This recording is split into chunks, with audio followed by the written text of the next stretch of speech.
Welcome back, Barbarians. I've got some material for you today that I've been sitting on for a while. Most of it is stuff that I've wrestled with in my own life, and I think that you'll benefit from that. This isn't going to be a how to list or a 5 step program. What it's going to be is an honest conversation about something that the culture has spent a long time speaking into and made more complicated than it really needs to be. And in doing so, has quietly convinced a lot of people to stop fighting for something that was worth fighting for. So if you're here, good. If your spouse is in the car with you, even better. This is going to be a little bit for everyone, and including the young know it alls in the audience who have yet to throw their hat in the ring. I'm going to speak to the men mostly because that's my lived experience, but I'm going to speak to the women also who are doing this as a team with their man, or at least hope to at some point. And I'm going to ask both of you to stay engaged when it's not your turn. What I say to your spouse is also for you, just from a slightly different perspective. We're going to be discussing marriage covenant versus contract. This one's going to hurt a little in places where it hits a little too close to home, not because I want it to or I intend it to, but because truth has a way of doing that when you've been avoiding something for a long time. You start to believe your own bullshit. So if it puts a light on that, great. As always, as you reflect on your marriage, don't overcomplicate things either for the sake of it. Don't attribute to malice what can be attributed to forgetfulness or an overbooked calendar. We'll talk about how those things kind of work and where they show up, but enough of that. Welcome back. Let's get right into it.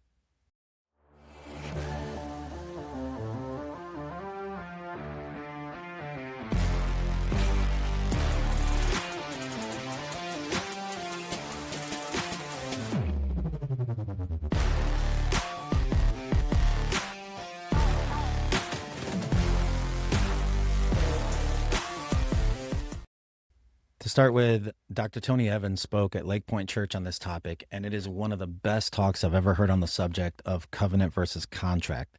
So I don't need to recreate what he's already done because it was awesome. One story in particular really stuck out to me as the most honest picture I've seen of what is happening in most struggling marriages, behind closed doors, and even the Sunday morning smiles. He talks about a crack that's in his bedroom wall, called over a professional painter. Painter came, patched it up, repainted it. It looked great. About a month later, crack's back.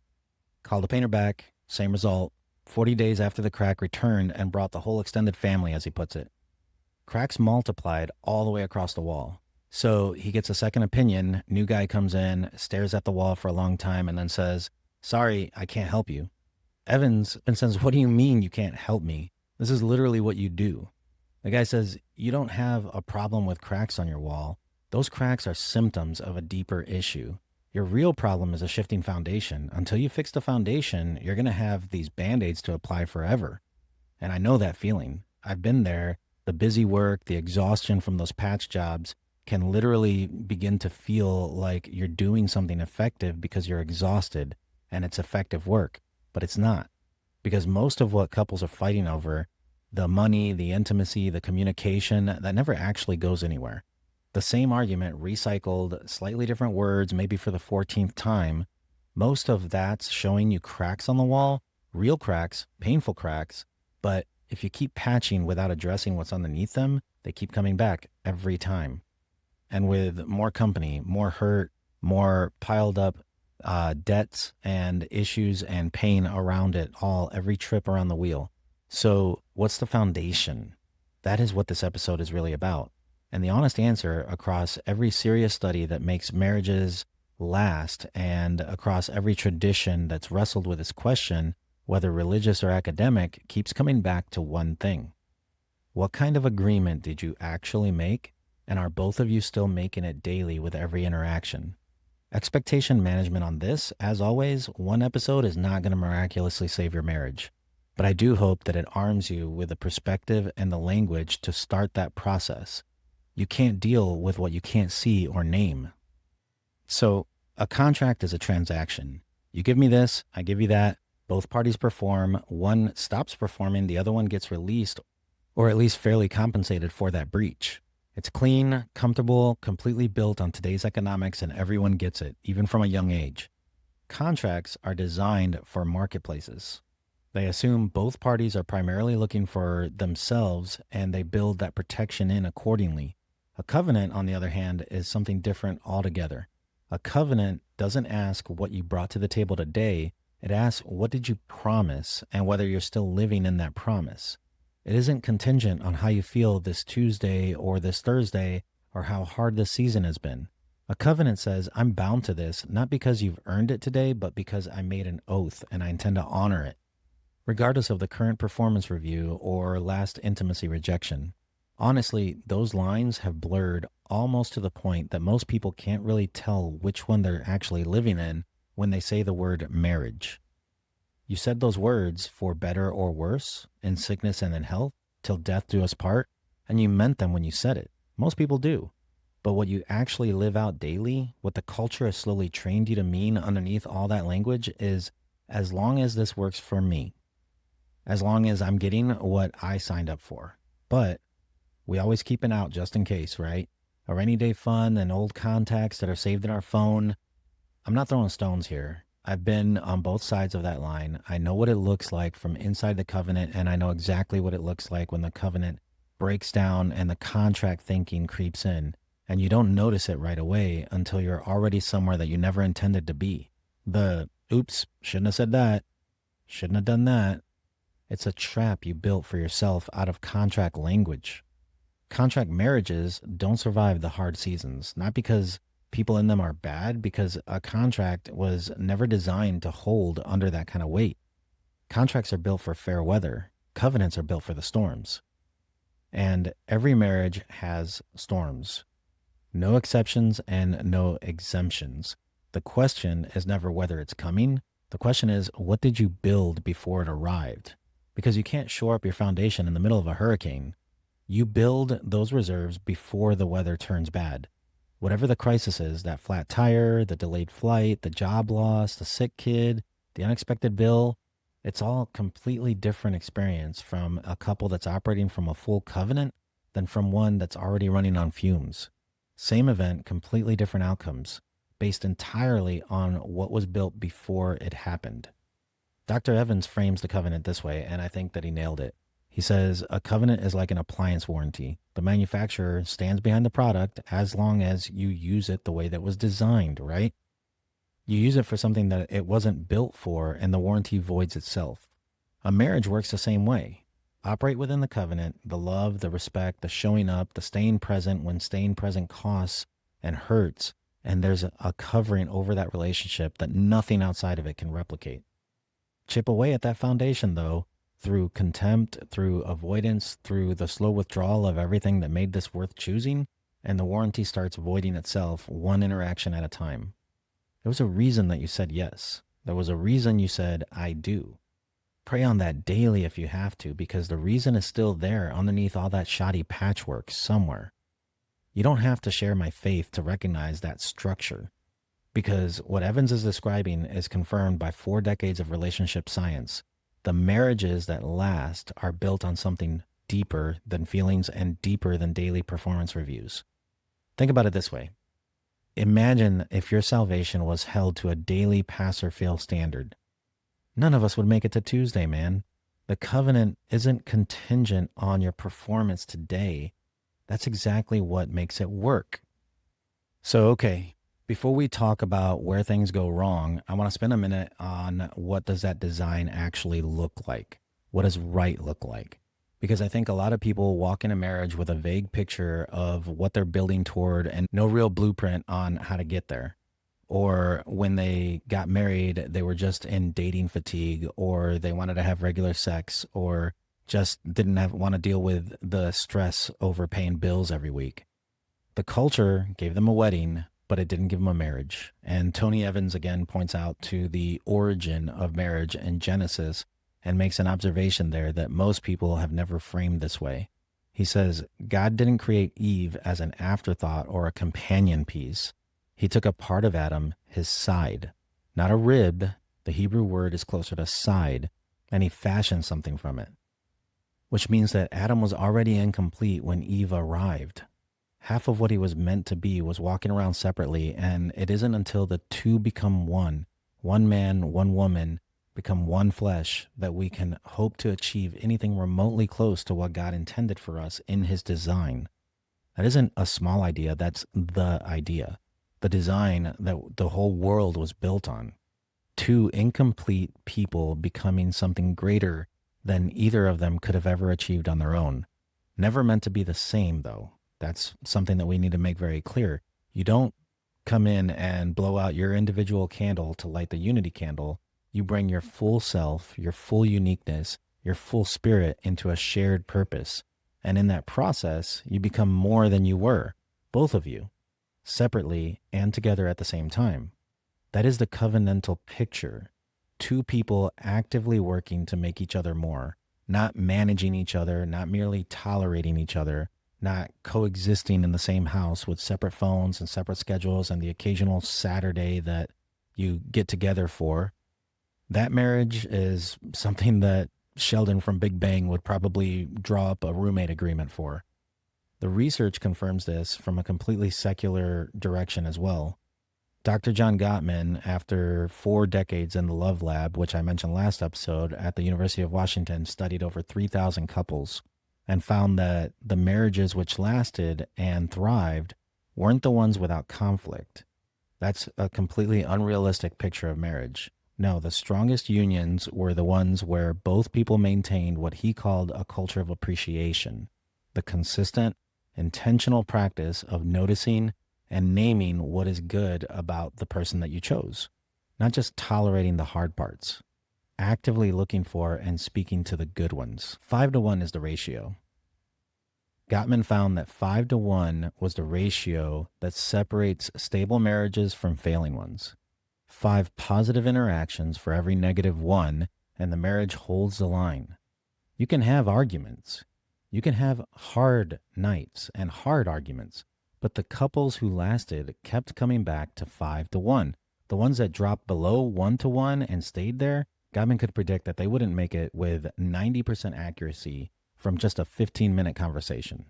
And I'd wager that most of us can.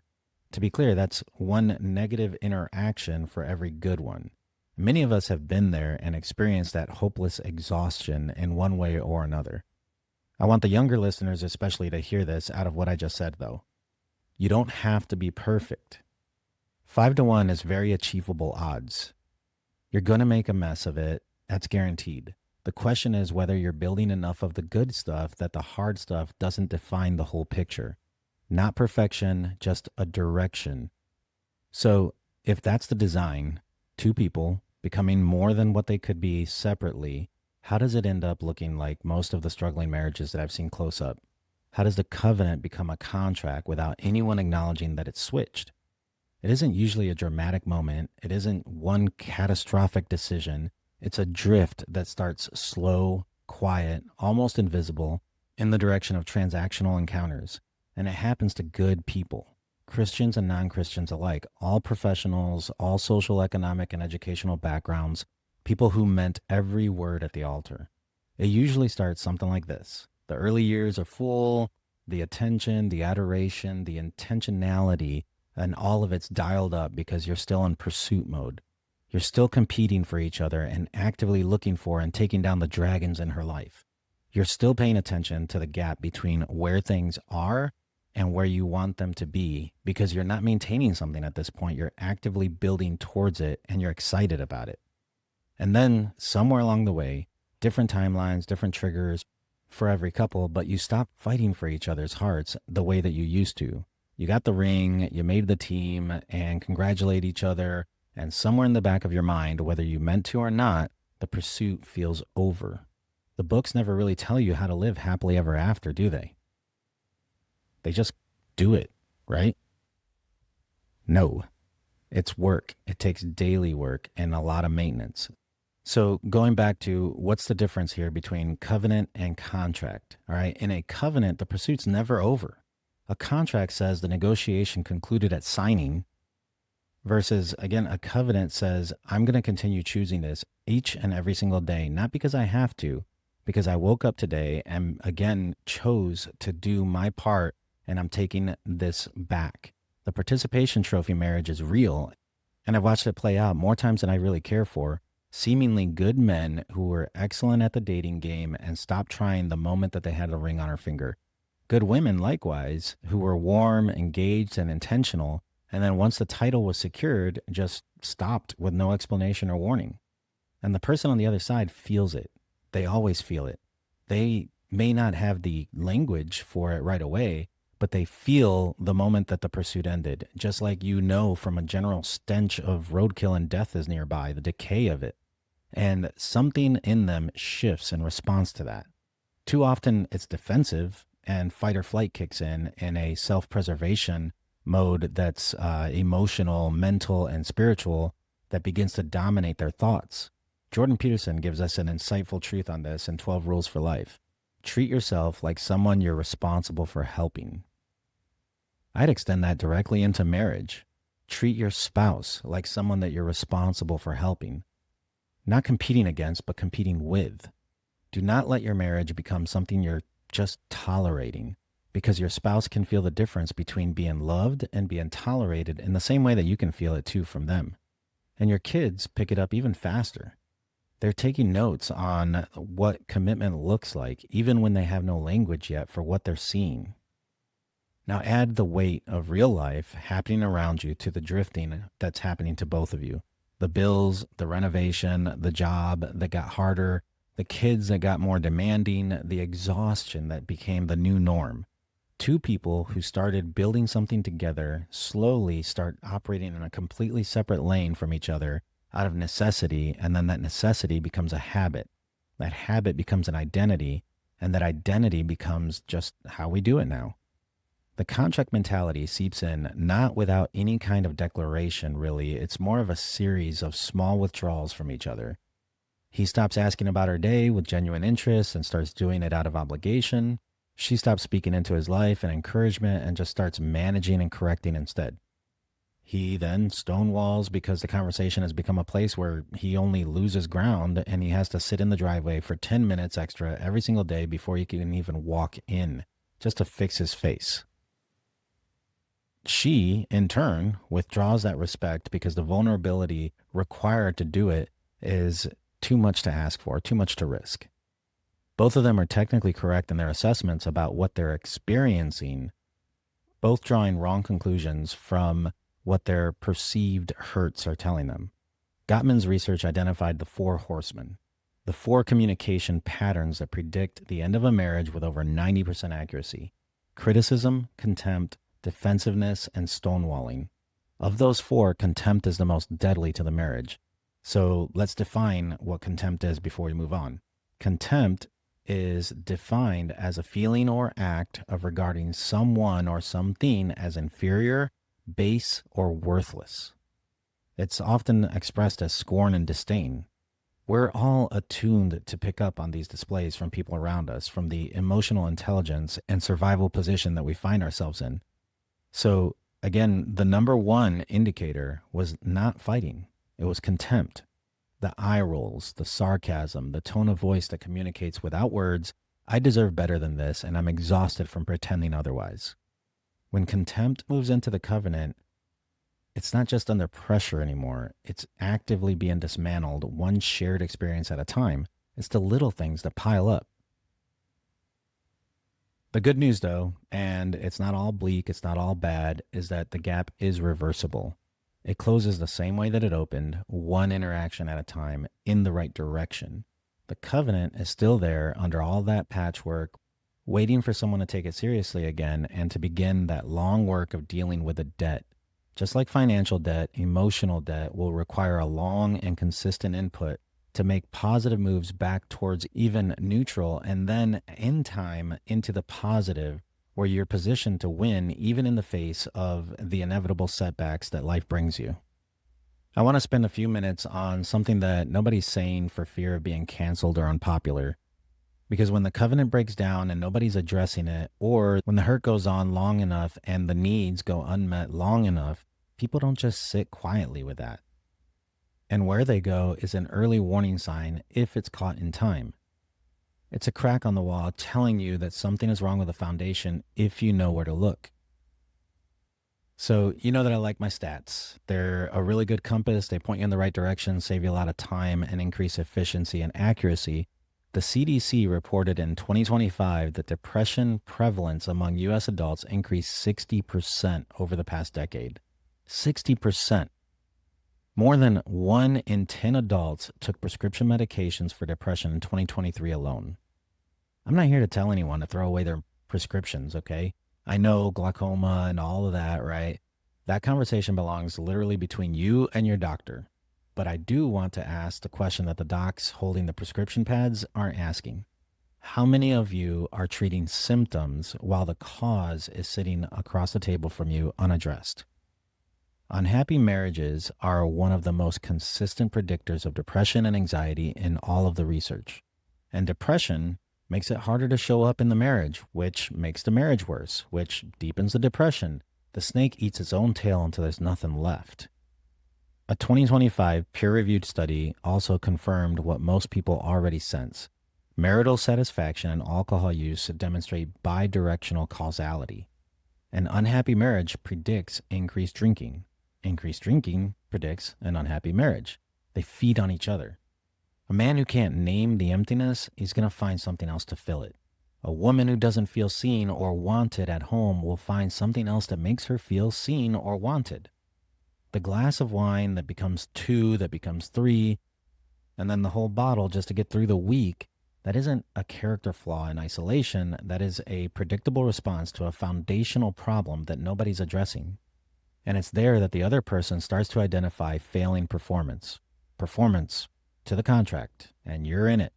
Just like that, you're now making reviews on each other's performance day to day, and the list is starting to pile up. And then there's a screen, all right? A 2023 Common Sense Media study found that more than half of married men, 55%, report viewing pornography at least once a month. Sometimes on this show, we keep it light, keep it dapper. Sometimes we have to get real and barbarian and grit down and clean out that scary basement. So let's look at this research. Research from Utah State University and multiple peer-reviewed studies show consistent links between pornography use in marriage and reduced emotional intimacy, distorted expectations, and on the partner side, betrayal and mistrust that bleeds into every interaction. It comes to the dinner table, it widens that gap that sent someone there in the first place. And this isn't anything that you don't already know, but it isn't stopping you. So here's a stat that might get your attention. Repeated use of pornography also significantly increases erectile dysfunction. You're welcome. So women, you're not exempt from this. Emotional substitutes, the parasocial connections with podcast hosts or other digital influencers who seem to understand her better than her husband does, the romance novels that have shifted from escapism to comparison, the group chats that get a lot more honesty in them than the man sleeping 6 inches away does. None of that's a physical affair. But ask any man who's watched it happen and he'll tell you that it's just as damaging. An emotional affair can leave a man looking over his shoulder and second-guessing everything that comes from his partner for the rest of his life. And the one the culture even applauds, work. Research estimates that 8 to 10% of employed people meet clinical criteria for work addiction. And the research is also very clear that in a significant number of cases, it's not ambition driving it, it's avoidance. The job validation in ways that you can't find in the marriage, and the marriage stopped doing a long time ago, at least there, someone tells you that you did something right. Maybe it's even the new girl or the guy at the loading dock.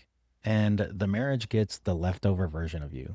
Tired, distracted, half present. And then you wonder why together doesn't work anymore and it doesn't feel the same. It can be work, it can be fitness, art, the kids. And yes, I've even seen it acts of service at church or in the community.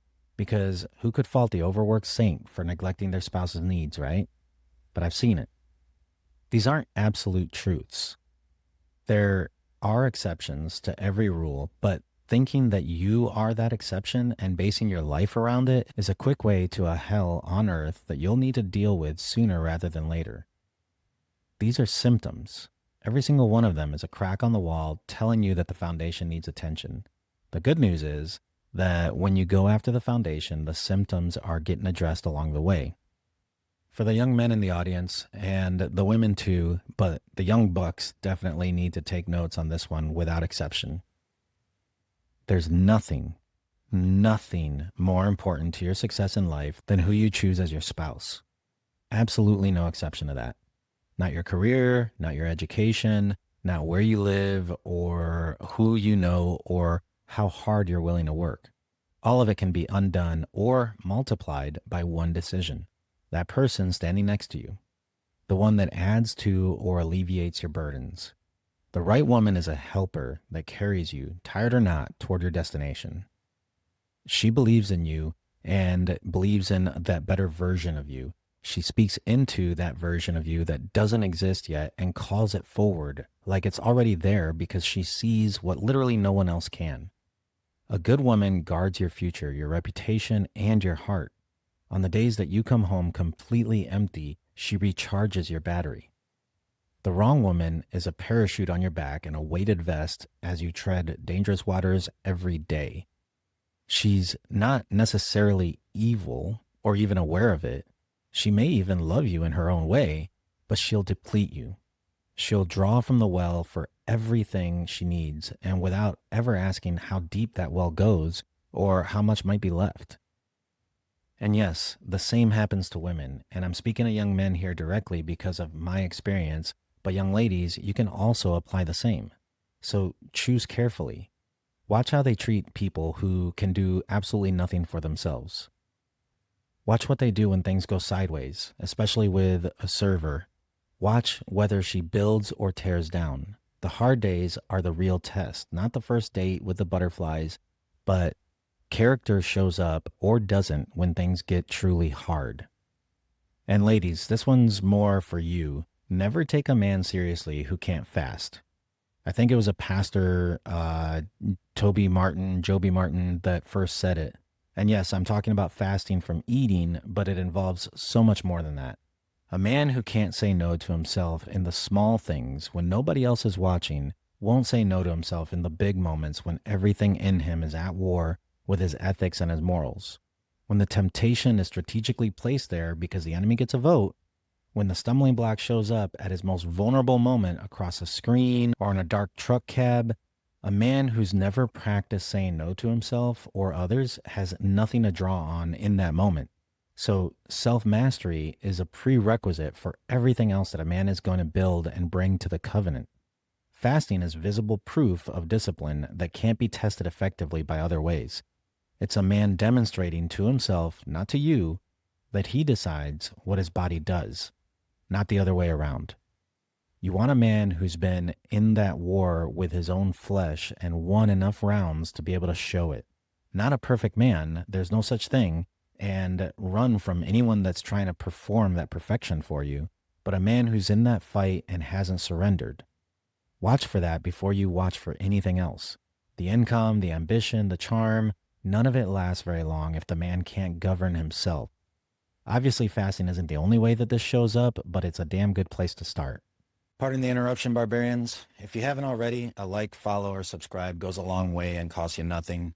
This show, the Dapper Barbarian Show, is my own project. This is something that I pour myself into because I truly believe in these conversations. If you want to help make that better, our Patreon link is attached, and your support there goes a long way to allowing me to invest more into the show, be more hands-on with you, and to grow this thing the right way. So thank you to all of you that do. Separately, I want to take a moment for something that's far, far more important than this podcast. I want to thank you genuinely to all of you that continue to support Mission 991. You're the reason that we continue to stay in the fight, and your faithfulness matters a lot more than you know.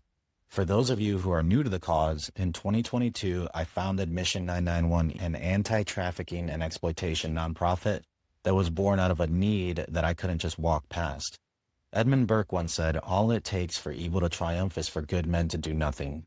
We can't do it all, but we can continue to do the next right thing, in hopes that it creates space for someone to begin to heal. Sex and labor trafficking is a three-part industry, a three-legged stool, if you will, and it stands on a trafficker, the client, and the victim.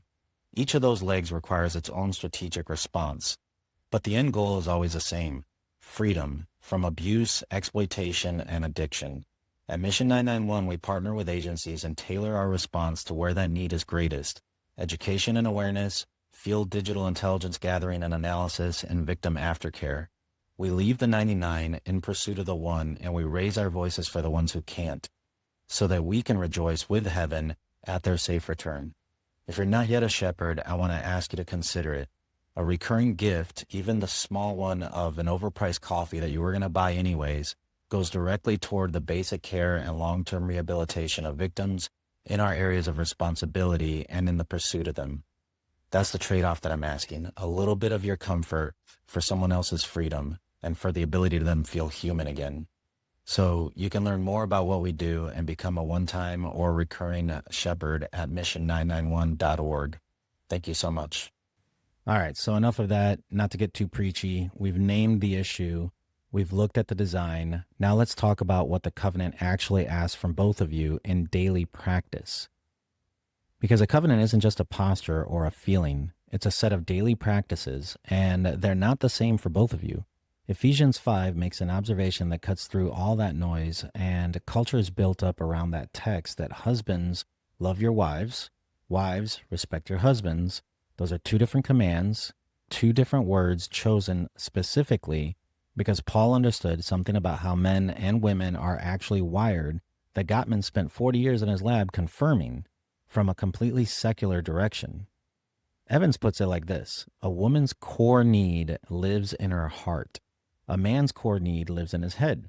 We call it ego and treat it like a character flaw. It isn't a character flaw. It's how we're wired. And a marriage comes down to whether two people are learning to tend both their heart and their head, not because it's transactional, but because that's what both of you are actually hungry for and have been needing since the beginning, when you thought maybe life shared with an intimate partner beats being lonely with all of that freedom. So a man who's loved but not respected will eventually stop leading. He steps aside, goes somewhere else to be valued, and hands over everything to let someone else drive, because at least somewhere he feels like his presence matters and it's something that is valued. Likewise, a woman who's respected but not truly loved, more of a professional kind of roommate situation, will stop being vulnerable. She becomes competent, self-sufficient, armored up, and handles everything herself, needs nothing from anyone, and calls it strength. So does the world around her.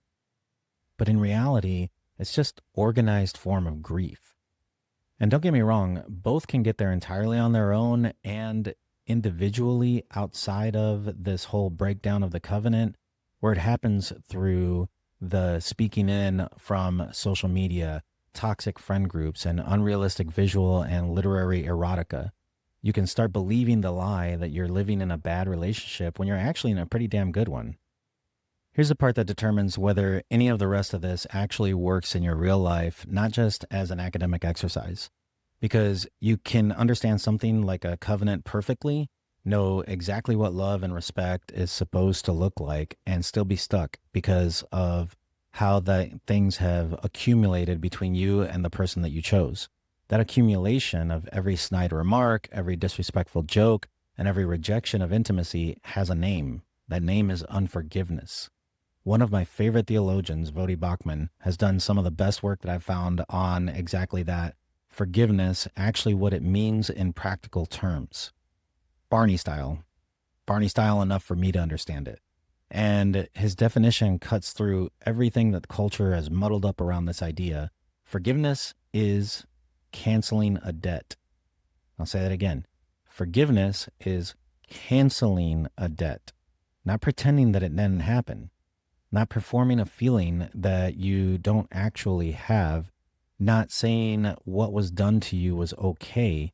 It's literally canceling the debt, giving up your right to collect what you believe you're owed. Here's another way that it gets practical inside of the marriage. The way that we make people pay for what they've done to us in a close relationship is by withholding attention, affection, and honor. The cold silence that fills a room. Again, attention, affection, and honor. The stone face, the tone that says everything that your words are carefully not saying, that is the currency of unforgiveness, what you're extracting from them. And you can operate in that for years while telling yourself that you've moved on. And I've seen couples who couldn't agree on what the original offense even was, because they've been so focused for so long on extracting an imagined debt that's made the ledger overcomplicated. One goes back 5 years, the other goes back 7 years. Nobody can remember what they're actually fighting about because the fight stopped being about the issue a long time ago. So now it's about the perceived debt. Who owes who and what the payment has to look like before anything can feel normal again, nobody even knows. So that isn't a covenant. That's a cold war with a shared mortgage and a poor dog caught in the middle of it. Pastor Vodi makes a distinction that I think matters here a lot. Forgiveness and reconciliation are not the same thing. Reconciliation requires both people's cooperation. You can't drag someone into a restored relationship. Sorry. But forgiveness, that road you walk alone. You can forgive who has not asked for it. You can forgive someone who will never put aside their pride long enough, because forgiveness isn't about them. It's about you giving up the right to keep punishing that control and that power. It's about putting down that poison. Because unforgiveness is exactly that, drinking poison and waiting for the other person to die from it while you're the one getting sick. So that might be how unforgiveness looks like. Now let's look at repentance. And repentance and apology are not the same thing, not even close. An apology is a statement. It costs you no more than the air it took for you to say it. I'm sorry, I hurt you, I'll do better. Sometimes it's genuine in the moment, but an apology without a strategic change is just a ceasefire. It's not peace. A pause just for a minute before the next offense. If you've been in a real relationship for any length of time, you've been on both sides of this, and you know exactly what I mean. You can feel the difference between an apology that costs somebody something and one that's just trying to end the conversation and move on. Repentance is also known as metanoia in Greek, a turning around. In Greek, it literally means a turning around, a change in direction. It isn't what you say, it's what you do differently from that point forward, consistently, without being reminded every minute. So a person who's genuinely repented doesn't need to keep apologizing for the same thing, and you shouldn't ask them to or demand it of them because they're no longer doing the same thing. That is how you tell the difference. Have you ever seen someone do this in their health? Like they just hit that wall and made a deliberate choice to live differently. Maybe because they want to be here for their grandkids, or because they were out of breath going up the stairs and they finally noticed it. They saw it in themselves. And that change, it's an amazing thing, isn't it? And what do we always say? Damn, dude, you're like a brand new man. Because with repentance, he is a brand new man. Men, I'm putting this on you first. If you want her to trust you again, if you want that version of your marriage back where she looked at you like you were worth believing in, stop apologizing and start repenting. She knows the difference, even if she's never had the words for it. She knows because she's been counting the apologies and watching for that change that never came, and now no longer believes the empty words. Ladies, same goes. Your man knows the difference between a performance of remorse and an actual direction change. The false promises of more affection, intimacy, and affirmation that when they don't show up for longer than, a day, then it starts to feel like manipulation. Like you'd say just about anything to get what you want and get back to business as usual. Also, as we're looking at this repentance and unforgiveness, let's not forget that if your relationship is in a debt when it comes to any of these, you're going to feel like you're putting in with no return for a while until you build that foundation back up above the floodwaters. There's no version of this that doesn't suck, for a while at least, but we got to put in the work to harvest the better fruits later. Before I close this out, I want to say one more thing because I think it's the most important underused argument for fighting for your marriage. This isn't just about you. Again, the story came up from Dr. Evans about how his parents were on their way to divorce. His father found faith, turned his life around, and stayed in the covenant. His mother eventually followed. 4 kids, came to faith. Evans became the first in his family to finish high school, college, and earn his doctorate. He built a ministry and a body of work that now is heard all around the world. His children went on a film, ministry, and chaplaincy. He traces every bit of it back to one decision. His father didn't quit when the marriage was hard, and the exit was right there. So close, I bet that people were ushering him towards that door, but his father stayed in the covenant when the contract had long expired. And the ripple of that decision, of holding that line and still moving forward through it, people have no idea what almost wasn't. That generational sowing was good seed. You don't have to share Evan's faith to respect the work and sacrifice of a good man and the work and sacrifice of his children to honor it. One person chose to stay and hold the line. Generations changed direction because of it. The Institute for Family Studies documents that children from intact families are significantly less likely to experience anxiety disorders, depression, and a range of other outcomes. That isn't judgment for anyone going through hard times. That is an honest account of what is at stake inside of the decisions that we make inside of our marriages. And yes, there are reasons to divorce. Abuse, obviously. But through counseling and after a lot, and I mean a lot of work, I acknowledge there is a time when one of you have to decide that you don't want the contract you're being offered in place of the covenant that you were promised. Your kids are watching you practice who you are. They're taking notes on what commitment looks like when it costs something that is felt, not seen, on whether love is a decision or just a feeling you follow until it gets inconvenient.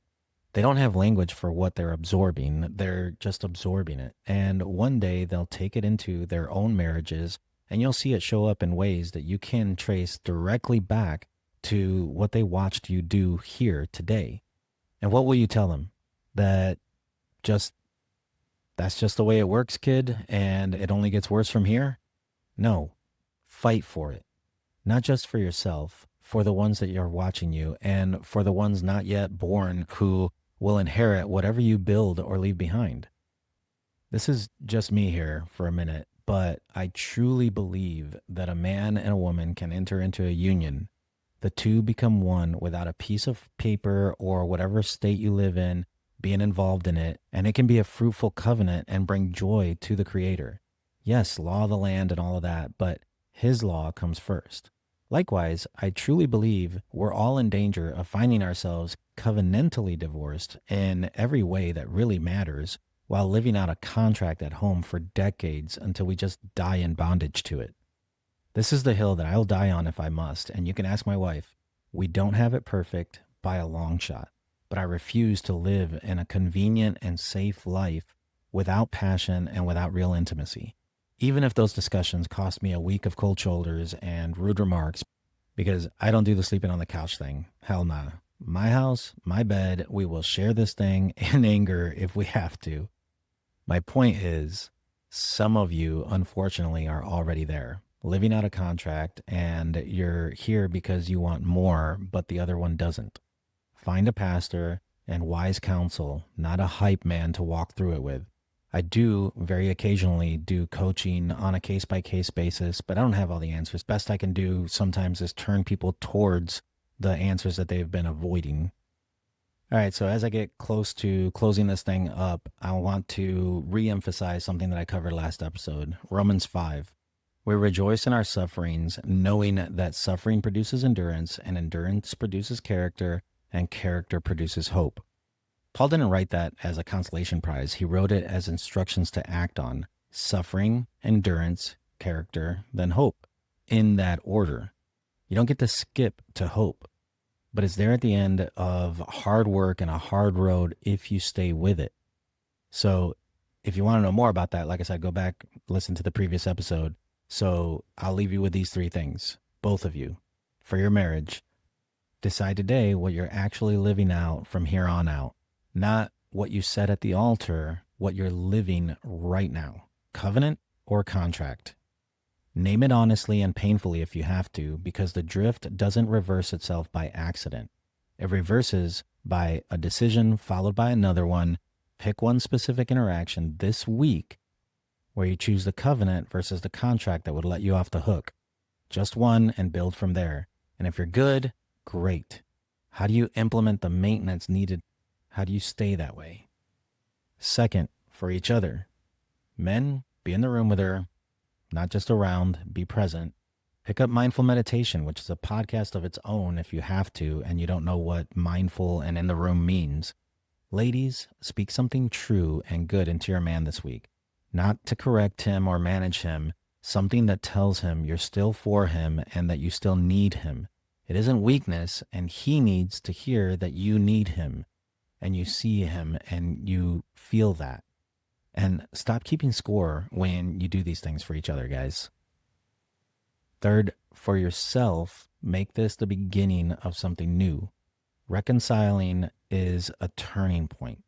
What are we turning from and what are we turning towards?